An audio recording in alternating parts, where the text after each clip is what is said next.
saya nggak masuk dari sini. Ini hakikatnya ini panjenengan lagi berjalan antri menuju kuburan Karang.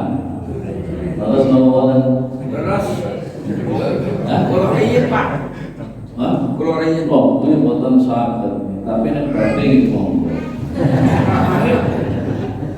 Iya, pada hakikatnya kita ini sedang berjalan menuju Karang dan kita tidak tahu nomor antrinya. Siapa yang paling depan di antara kita? Kira-kira yang paling depan, yang paling tua, betul? Hah? Oh, yang paling tua orang terima ya. wah, si paling sepuh. Sing paling ning ngarep dhewek wis tekan kuburan Karangdren, sing paling tua napa leres? Leres boten? Boten. Yang paling dekat dengan kuburan Karangdren yang sekarang sakit apa benar? Belum tentu ya? Belum tentu. Yang paling depan sudah tinggal selangkah lagi ke Karangdren. Mereka orang-orang yang paling miskin di antara kita apa benar? Belum tentu ya? Belum tentu. Yang paling depan itu orang yang sekarang dirawat di ruang ICU, benar? Belum tentu. Belum tentu ya?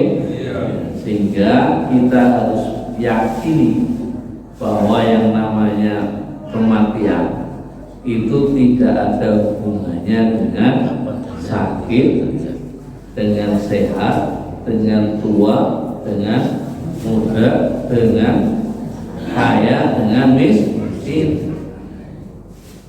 Itu termasuk tidak ada hubungannya meninggal dulu itu imamnya apa makmumnya, ini betul ada. Imamnya Makmumnya doa kena imamnya kisah tasik soleh. daripada masyarakat terima di Pak. Nah, iya, daripada, tapi kan kita masih bisa jadi imam ibadah. Iya. Gitu. Jadi rahasia kematian, apa hikmahnya kita ini tidak tahu kematian itu datang, atau kematian Allah sembunyikan, atau kematian ini barang yang gaib. Kan gitu?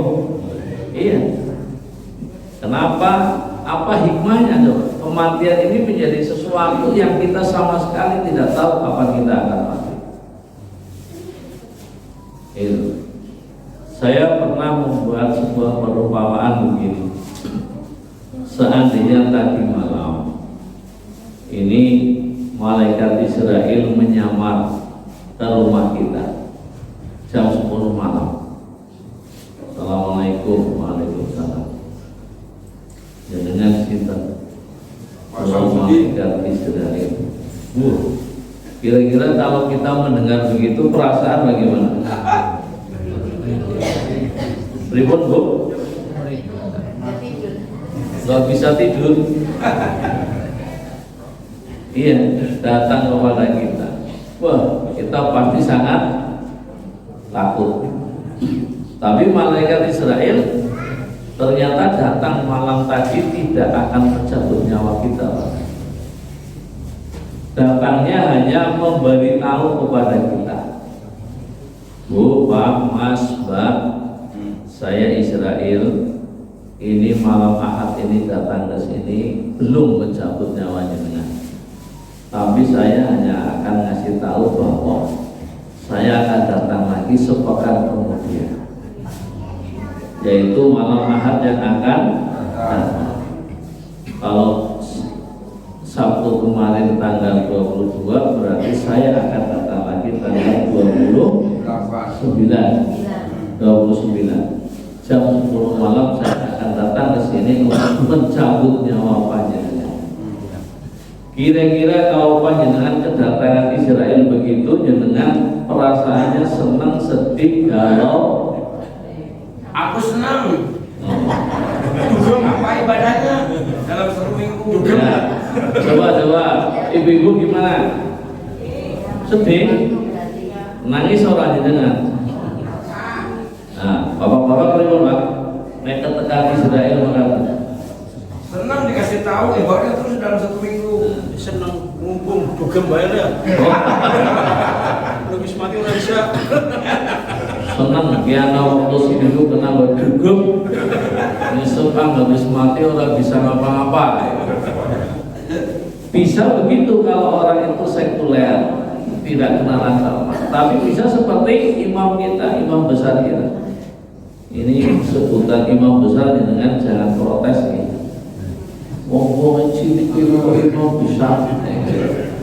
Iya kan? Imam besar patutnya kayak Mas Bambang. Itu Pak Samsudin gede orang disebut imam besar. Jadi ketika kita kedatangan tamu Israel tadi, kira-kira panjenengan sempat orang dalam 1 minggu ini healing. Sehingga nama istilah healing ya, jalan-jalan. Semalam kedatangan Israel, hari ini Ahad, misal jenengan sudah berencana ke Pantai Suwuk, jadi berangkat tidak? Kira-kira makan apa mboten jenengan? Terus jenengan nek biasane ibu-ibu ya mau pasar apa mau tangannya belanja ketemu kancane ngobrol sempat ngobrol lho. Yang biasanya anak azan orang langsung mangkat, kira-kira nek wis ketekan Israel langsung makan. Urung adzan wis. Itu. Ngapa sih ke orang? Itu kan. Duwe utang kira-kira ngerti seminggu mana ngarep mati utangnya terus bisa utang apa orang? Tapi nek sini ditagih lunga ya. Sesuai. Nah ya. Nah, ini sebenarnya rahasia Bapak Ibu. Ketika kematian itu dirahasiakan oleh Allah, mestinya justru kita ini bisa siap setiap saat. Itu mestinya. Tapi yang terjadi apa? Lupa setiap saat. Ini jadi jauh dari hikmahnya. Kita seolah-olah mau hidup selamanya, yang sehat rumah sana ya orang mati, simpri yang pengen mari, kan begitu? Tidak kebayang, tidak kepikir bahwa kita akan meninggal dunia. Padahal tadi sudah saya sampaikan dan jenengan sudah menjawab bahwa kematian itu tidak ada hubungannya dengan sakit, dengan sehat. Karena ada terjadi seorang ibu setiap sepekan 2 kali mengantar suaminya cuci darah. Ini antar cuci darah. Pada waktu cuci darah biasa sang istri kemudian di ruang tunggu atau ke kantin atau bagaimana. Tiba-tiba ketika dia di ruang tunggu dia terkena hipertensi atau darah tinggi. Kemudian sang istri dirawat, dimasukkan IGD, kemudian di IGD tidak tertolong karena terjadi pecah pembuluh darah. Sang suami masih di ruang hemodialisa, yaitu sedang cuci darah. Ketika terjadi seperti ini, akhirnya sang istri yang meninggal. Nah, misal itu warga RW 5 ya, bisa terjadi begitu. Ketika ada berita lalu aja si fulan ini meninggal dunia, innalillahi wa inna ilaihi raji'un, begitu, telah meninggal dunia. Kira-kira kalau si fulan jangan nebake sing lanang apa sing wadon? Nah, pasti nebaknya yang meninggal ya laki-laki, karena yang sakit yang laki-laki. Itu begitu. Kaget kan? Loh, sing meriang besing lanang kok sing mati sing wadon. Nah, ini kita kadang-kadang protes begitu ya. Ada tanda tanya.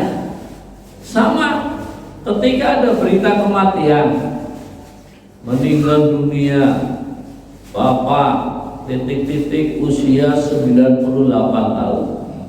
Anak sing takon apa ora sebab mati ning apa? Orang kan pikirannya lah wis tua. Jadi kesimpulannya dari gitu Pak. Iya, iya. Amal mati wis tua lah ditakok nah itu. Iya, lah wis tua itu. Tapi ini kan asing meninggal dunia kok umurnya 17 tahun. Banyak yang tanda ini apa? Udah bocah sehat dan lain sebagainya. Nah ini pertanyaan neng apa mati, neng sing nom ditakokna, neng sing tua kaya-kayanya nulis ya wis wayahe mati lah ditakokna. Ini juga sebenarnya pertanyaan yang tidak perlu muncul. Karena apa? Kematian itu hak penuh siapa? Allah. Kapanpun bisa saja seseorang meninggal dunia. Sebagaimana kemarin kita dengar suami dari Muji Pak Taslim namanya ini meninggal dunia ketika sedang khutbah Jumat. Biasanya beliau khutbah ini teksnya mengambil dari media massa atau ngeprint sendiri. Tapi saat itu dia membuat teks khutbah sendiri tulisan tangan. Judulnya adalah Ikhlas. Coba, ada orang meninggal dunia dalam kondisi begitu. Menurut kita baik apa tidak itu? Baik, meninggal dunia dalam keadaan yang satu suci karena dia berwudu, yang kedua dalam tempat yang mulia yaitu di masjid sedang melaksanakan tugas mulia jadi seorang khatib. Insya Allah niatnya juga baik. Coba diambil dalam keadaan seperti itu. Jadi secara lahiriah orang yang meninggal ketika jadi khatib itu saya tahu benar. Saya ingin termasuk orang meninggal dunia yang baik menurut jenengan itu yang sedang apa coba? Sholat. Sedang sholat meninggal saya tahu benar. Saya lagi ngaji tinggal saya benar. Saya ingin enten nate mireng wong lagi ngaji tinggal kapan? Di Nurullah pernah ada orang meninggal dunia saat ngaji? Belum kan? Pulang ngaji tinggal dunia, baik tidak? Baik. Maka saya doakan moga-moga kita husnul khotimah. Mumpun yang terus balik yang dalam ninggal itu saya betul. Turun dereng turunnya saya dereng gada lah mulai sanggup tekan kapan gitu. Nah oleh karena itu tadi pada sholat subuh tadi imam tadi menyampaikan inna sholati wa nusuki wa mahyaya wa mamati lillahi rabbil alamin. Sesungguhnya sholatku, ibadahku, hidup dan matiku hanya untuk Allah. Nah, coba perhatikan, benarkah kita ini sudah sesuai dengan yang kita ucapkan, yang sudah kita ikrankan bahwa hidup kita semata-mata hanya untuk Allah. Oleh karena itu Bapak Ibu jamaah yang saya muliakan, pentinglah bagi kita dalam hidup ini kita memahami bahwa kita ini dari mana, sekarang sedang di mana, dan besok mau ke mana. Ketika orang meninggal dunia, ini seluruh atribut keduniaan itu hilang. Tanggal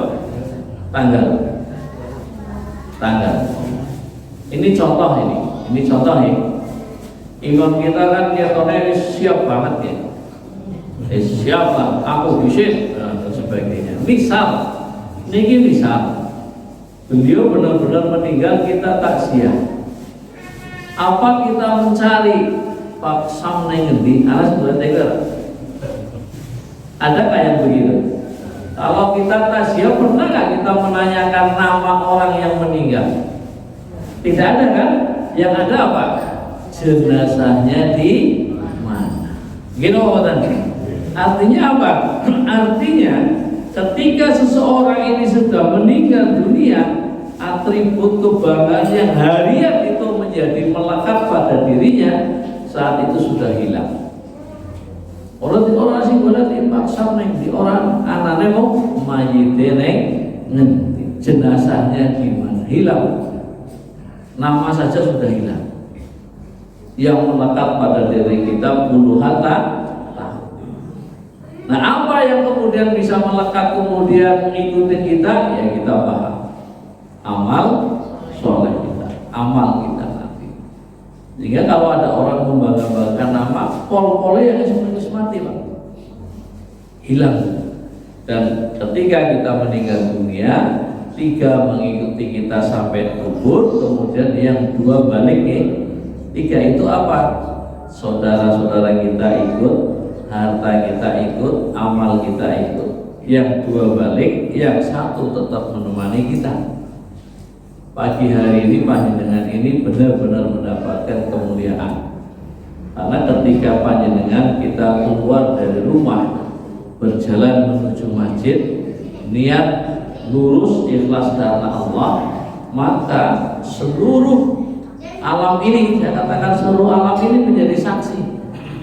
Jenengan lewat dari rumah jalan, di situ mungkin ada binatang yang ngelihat jenengan apa tidak, jenengan tidak tahu, ada semut, ada kodok, ada apa saja, mereka akan menjadi saksi bahwa pada hari Ahad tanggal 23 Juli 2023 si A ini benar-benar berjalan dari rumah ke masjid karena engkau ya Allah.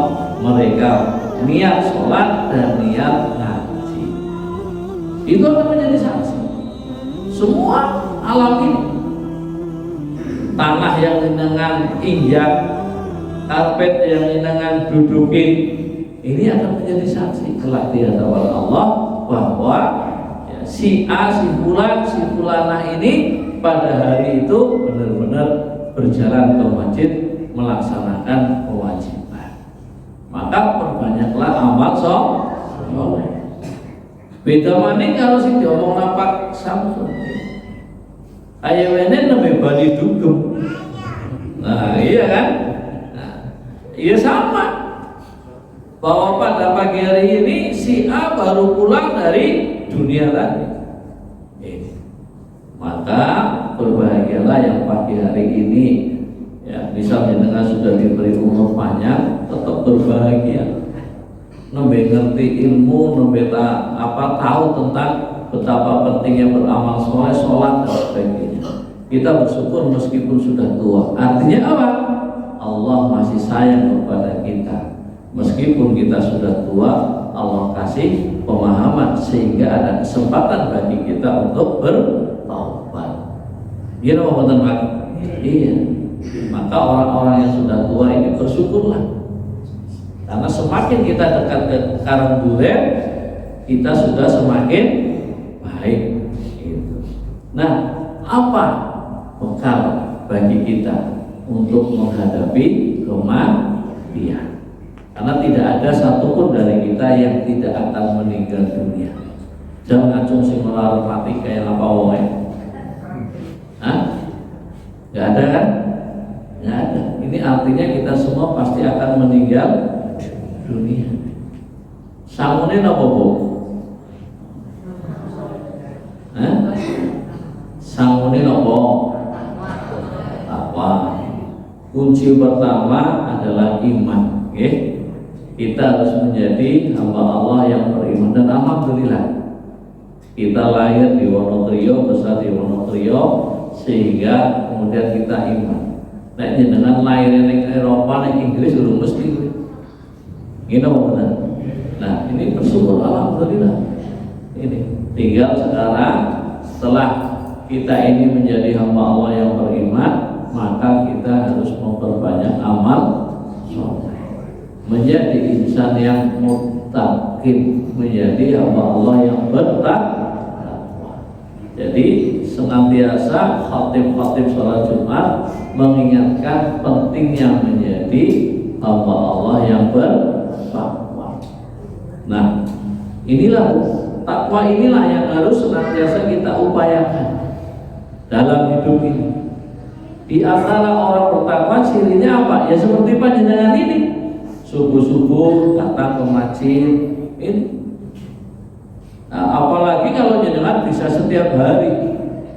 Ini kan ada sebagian yang bisa setiap hari ke sini, ada yang sebulan sekali, ada yang sepekan sekali. Sekarang kita tekadkan, Bismillah, Bismillah, sebagai bekal kita menghadap Allah, kita tunaikan kewajibannya.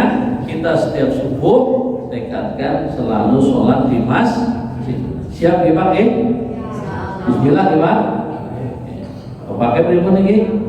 Siap Bu? Siap Bu. Jadi bapaknya ngesuk nek subuhan ning omah gebyur bae wae. Mangkat masjid jare wis siap bae. Nah, jadi takwa. Dan menarik sekali ini saya renungkan ya, salah satu ayat yang favorit sangat dikenal ini kan yang berbunyi inna akramakum indallahi sesungguhnya yang paling mulia di sisi Allah adalah orang-orang yang bertakwa. Nah ini coba kita kaji. Sesungguhnya yang paling mulia di sisi Allah adalah mereka yang bertakwa. Kita semuanya mungkin nggak jadi orang bertakwa Pak? Mungkin orang sing tua mungkin jadi orang takwa, yang muda mungkin, wong sehat, wong meriang bisa lah jadi orang takwa. Sakit ya? Wong sing sugih, wong sing larat. Nah, artinya semua orang dengan posisi apapun bisa menjadi muttaqin. Itu artinya apa? Kita ini memiliki peluang yang sama Pak. Peluang yang sama. Dengan siapa? Dengan siapapun. Itu loh. Punya peluang sama menjadi orang yang bertakwa. Coba kalau disebutkan yang paling mulia di antaramu adalah di sisi Allah adalah orang yang paling kaya. Habis gak kita udah kalau gitu? Iya kan? Ini ada orang 100, yang paling kaya 100 sama si jiwa 1 karena paling kaya. Yang paling mulia di sisi Allah adalah orang yang berat badannya paling si wongnya paling gede. Ya kan Mas Bambang loh. Yang 99 nggak masuk itu. Atau yang paling mulia di sisi Allah orang yang paling tampan di antara Anda. Ya Pak Samsudin dong. Gue lah kan repot. Tapi ternyata tidak. Yang paling mulia adalah yang paling bertakwa. Di mana takwa ini bisa diraih oleh siapa saja, jabatannya apa pun, profesinya apa saja, tua muda, kaya raya, walaupun dia kaya atau miskin, semuanya bisa. Berarti kuncinya apa? Tinggal punya kemauan atau tidak. Itu begitu. Tinggal kita mau apa tidak. Karena adzan subuh gelem apa ora, tekone Israil langsung angkat. Nek perlu malah aku sing adzan niku ya. Itu. Ini. Jadi kuncinya di situ. Bahwa takwa bisa diraih oleh siapapun. Laki-laki bisa, perempuan bisa, tua bisa, muda bisa, rakyat bisa, pejabat bisa. Sehingga kita jangan kadang-kadang ini kan kita itu minder. Di duit mung 5.000, sedekah 2.000 mun kathah nggih. Wis kathah. Delengna wong sing sugih sedekah darah-darah apa bae. Terus kita kecil hati. Mengurung itu. Nah, ini pakai ilmunya Gus Bahar.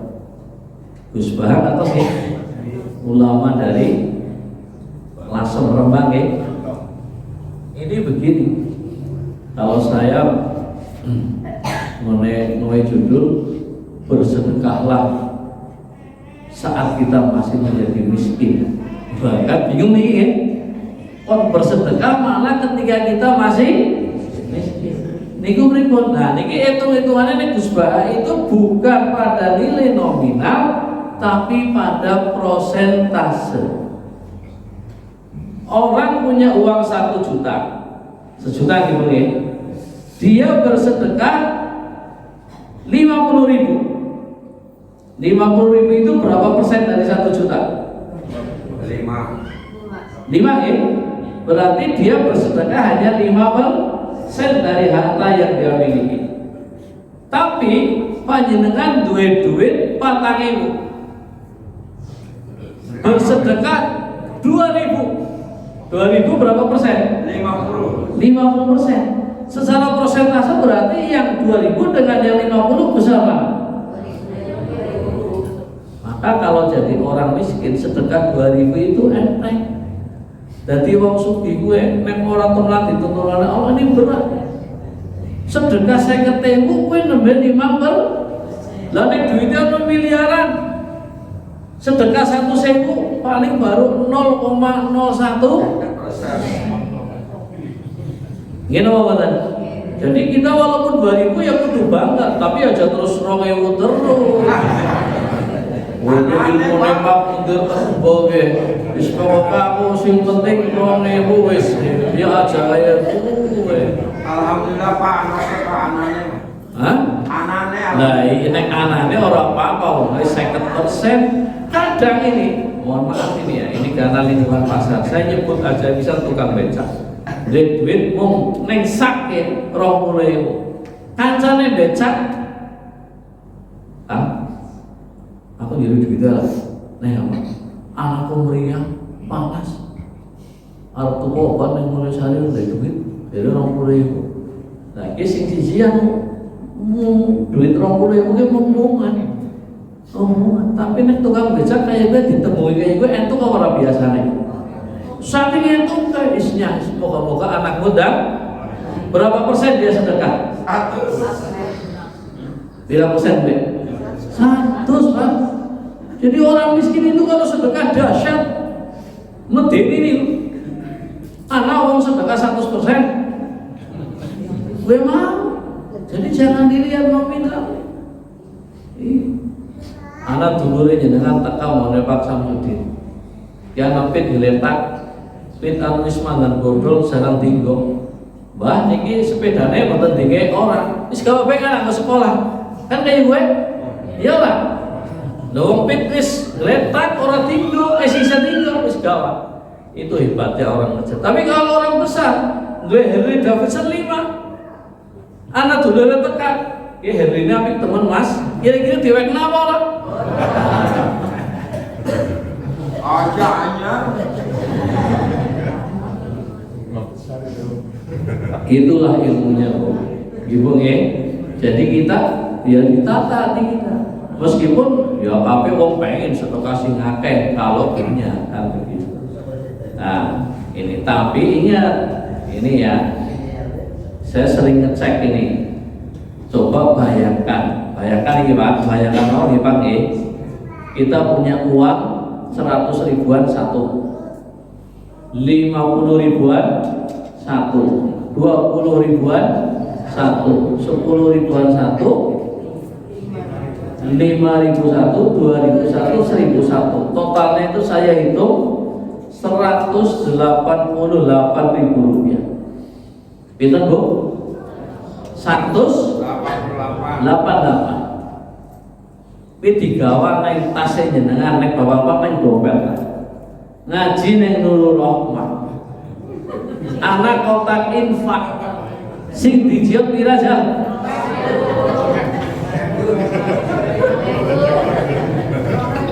Sing 50 Bu. Pira? Ya, 1.000 ya. 2.000. Ya, wis 2.000 lah. Nek duitnya mung loro 150 anak kotak infak kira-kira lewat apa ora?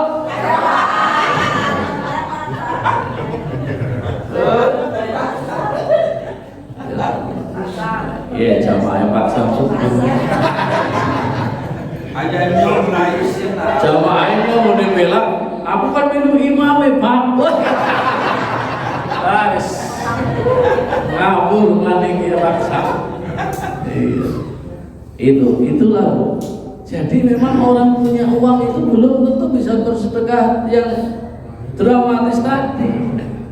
Tapi nek duit 2.000, infak 1.000 wis 50%. Oh, besok diakali besok. Wis aku ngaji gawe duit 2.000 bae lah. Men 100% ya salah pemahaman wis. Jadi takwa ini Bu, Bapak Ibu semuanya, ini semuanya berpeluang menjadi orang bertakwa asal masih diberi umur. Maka kita sekarang nggak perlu risau dengan kondisi kedudukan status sosial profesi kita apa, nggak perlu. Yang penting cuma satu, pastikan profesi kita ini yang kita dapatkan barang yang halal, titik. Lain-lain nggak perlu risau. Karena ternyata apa? Meskipun aku miskin, saya tetap bisa jadi mutakin. Ya tidak? Orang kaya bisa jadi mutakin. Orang yang bertakwa bagaimana? Kekayaannya digunakan untuk jalan Allah. Itu. Ini sering saya tanya, jawab dengan cepat dan jujur tanpa harus mikir. Siap Ibu nggih? Bapak-bapak siap nggih? Ya. Kalau kita mati, harta kita bawa mati apa kita tinggal? Tinggal? Jawabnya orang benar.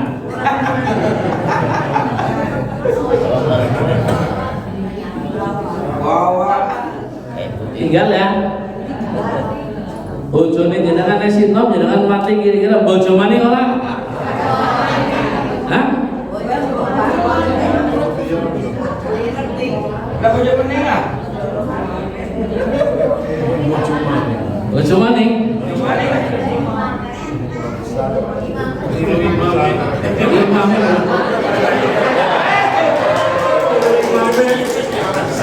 Ya ora ana hubungane karo imam. Oh sapa bae bojone mati, wong urung bojo pengen bojo mati. Ora ngomong imam iki sebelah ora. Ditinggal mati yang bojo maning. Ya jelas ya Bu ya. Jadi akan jenengan ngasih meninggal, bapaknya ya, bojone jenengan ke wis ora kesuwen.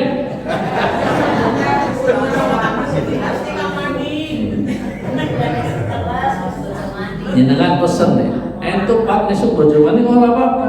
Tapi aku jadi syarat apa? Tolong ijabin yang ruang tamu ya Pak. Iya. Lalu ngapa Bu? Pas ijab, aku tetap KU.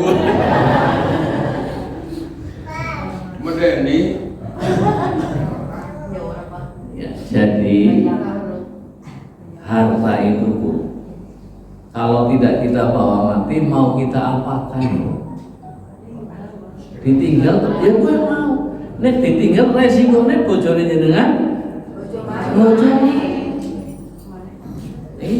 Wis ki ora lanang ora wadon, nek jare wong wadon setia, ya ora lah wong wadon berarti tinggal bojone bojo ya pirang-pirang. Ya tidak? Iya. Jadi kalau ditinggal meninggal itu bojo mari jangan dengan katakan tidak setia, enggak apa-apa, mau secara syariat boleh. Boleh. Nah, kita perhatikan bahwa Rasulullah SAW, Khadijah radhiyallahu anha, Khadijah niku kekayaannya ada yang mengatakan 2/3 kekayaan kota Mekah itu miliknya Khadijah.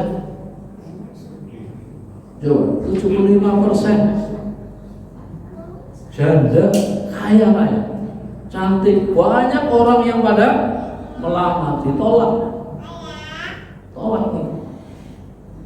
Terus Khadijah itu kerjasama dengan Muhammad bin Abdullah saat itu, dan Khadijah ini memiliki saudara-saudara yang alim. Begitu tahu Muhammad ada ini tanda-tanda kenabian pada saat itu kan mitra kerja. Ada kita tanda-tanda kenabian pada mitra kerjamu yang namanya Muhammad. Wah, Khadijah terus amati terus ini. akhlaknya sangat baik. Sing nembung pertama kan Muhammad apa Khadijah? Khadijah tuh. Janda kaya cantik ngasih nembung bujang. Padahal nolak-nolak nih. Karena Khadijah terpikat ini calon nabi. Tembung lewat pamane. Kayak ponakanmu kepriwe nek akhirnya singkat ceritanya menikah.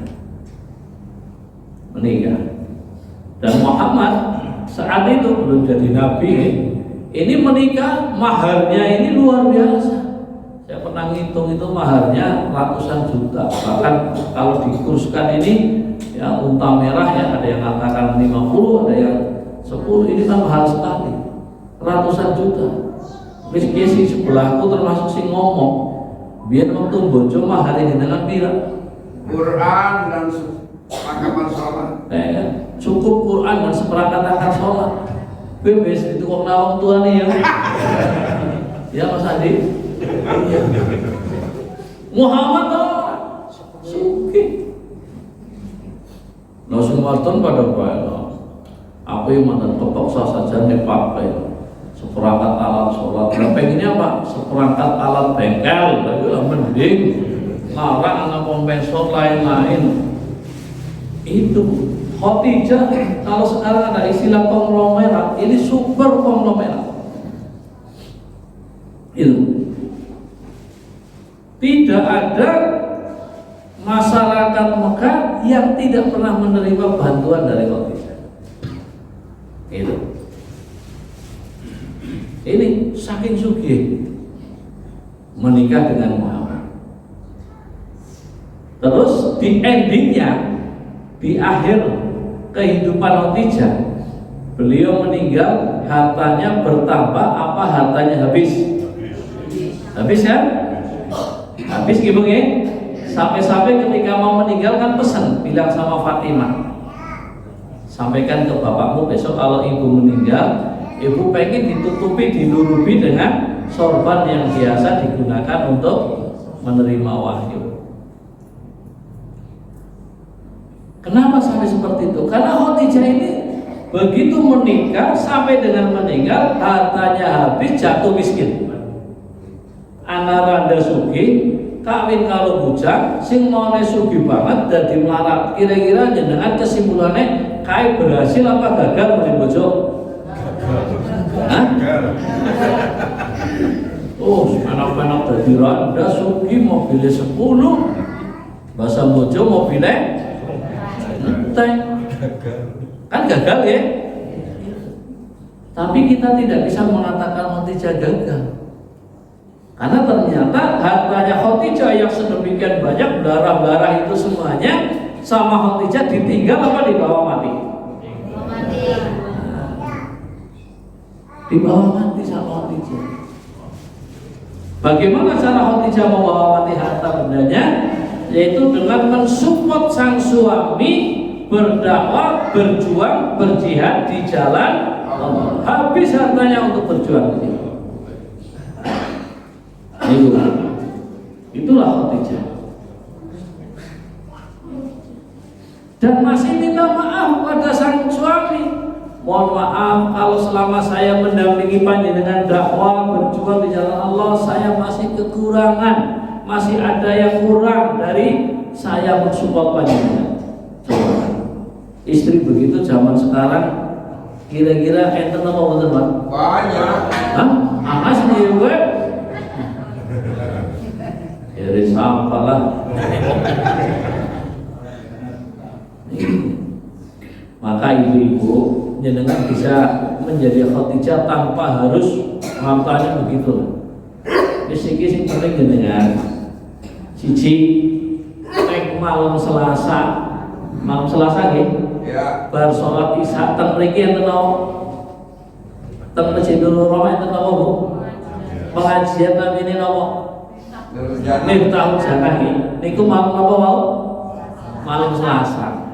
Jadi saya pesan kepada ibu-ibu ini, nek dina Senin sore nggih, jenengan kowe wis nyiapna kelambine bapake sing wis disetrika, setrika. Sajadah ya wis Sajatan kuwi ora gawa ngaji. Pecine wis diresiki, sarunge wis disetrika, wis diwangini, baju koko wis. Kowe nek dina Selasa, Senin sore siap nak. Wis siap nak. Motore dengan dilapi. Isinya siapa dicerita kalau ibu bapak-bapak meneng bae. Ya gini untuk Khadijah ya Bu ya. Motore dilapi, terus mau klambi kokone wis disiapna, sarunge disiapna, pecine wis. Anggo parfum yang terbaik. Bar maghrib, Pak, ampun kesupen. Apa Bu? Niki malam nopo? Malam Selasa. Ampun kesupen mangke ngaji nggih teng Nurul Rahmah. Miftahul Jannah. Miftahul Jannah niku artinya apa Pak Sam?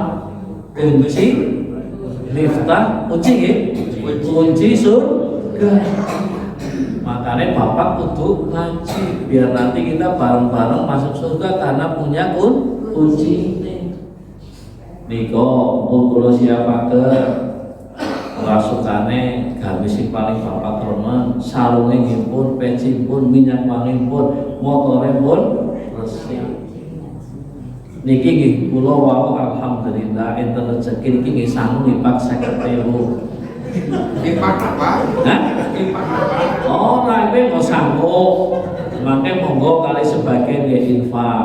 Maka bapak bantu saking ngasih pengen ngantring pun gak ada atau. Anak orang kayak gitu ibu. Burung. Langkap.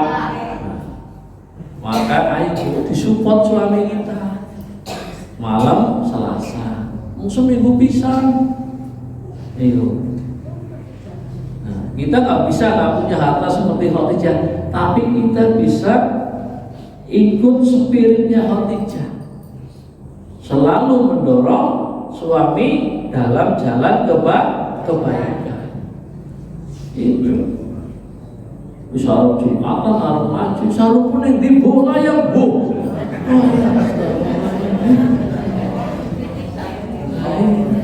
Peci ini apa ngedingin dan kalau di peci kenduren orang. Peci dingin pengaruh kenduren. Coba diingat-ingat. Itu begitu. Jadi biasanya sampai jam berapa sih? Betul ya? Oh, 5:30. Oh, ya udah, habis kelewatan rakai ya. Nah, nanti jam 6 kalau yang masih ada waktu bisa teruskan ngaji di SMA Muhammadiyah nih. Jadi jam 6 kan di sana. Habis itu nanti outbound di Serpol. Ya, begitu. Jadi kesimpulannya pertama, kullu nafsin dha'iqatul maut, bahwa kita nanti semua akan mati. Oke. Oleh karena itu, maka karena kita akan mati, kita harus punya prinsip tadi, inna sholati wa nusuki wa mahyaya wa mamati lillahi rabbil alamin. Itulah sebaik-baiknya bekal kita pasrah kepada Allah dengan menjadi hamba Allah yang bertakwa. Mohon maaf atas segala kekurangan, semoga bermanfaat ya Bapak Ibu. Kata assalamualaikum warahmatullahi wabarakatuh.